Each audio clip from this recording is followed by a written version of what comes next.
美國打伊朗，由天空打到落大海，論軍事實力，美國係佔咗絕對嘅優勢。但係而家就俾嗰個霍爾木茲海峽困死咗，死到連特朗普訪華嘅行程都極有可能押後。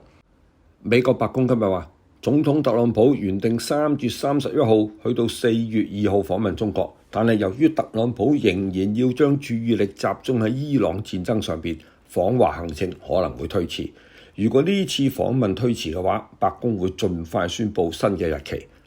白宮發言人萊維特喺接受霍士新聞採訪嘅時候話，我認為特朗普總統同習近平主席嘅會晤係唔會受到影響㗎，但係就有可能會推遲。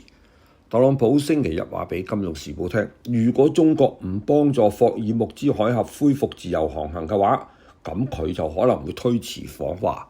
但係萊維特講及訪華行程推遲嘅原因就冇提呢樣嘢，只係話特朗普身為三軍統帥，目前嘅首要職責就係確保史詩狂怒行動係持續要取得成功。佢而家正係日夜不停咁同白宮同埋國內為此而努力，所以美國期待盡快公布相關嘅訪華日期。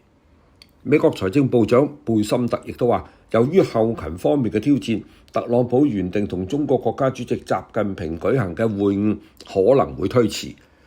貝森特星期一話，如果要推遲訪華，都係因為特朗普希望留喺華盛頓協調戰爭行動。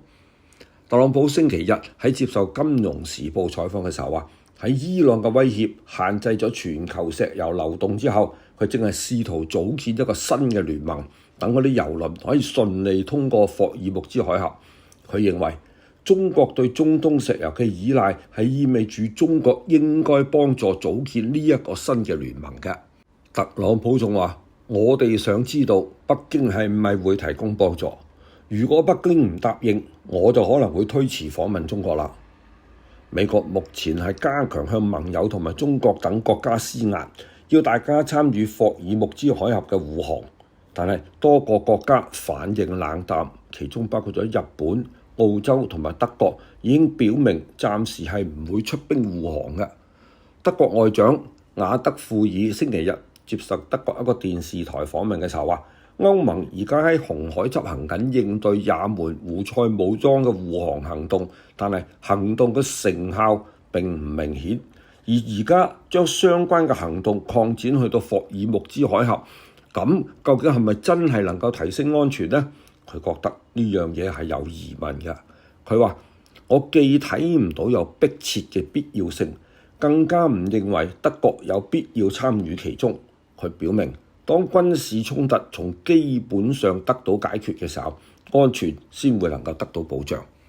而中國外交部發言人林劍較早時主持例行記者招待會嘅時候，回應英國廣播公司即係 BBC 記者提問，指美國總統特朗普威脅推遲訪問中國。林劍話：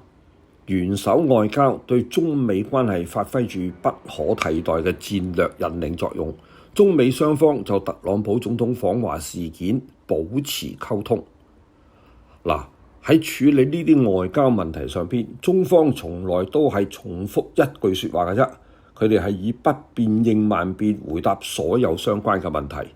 特朗普就唔同，特朗普係以萬變應不變，佢隨口噏，唔係秘笈都當秘笈，可以講係完全兩種唔同嘅外交風格。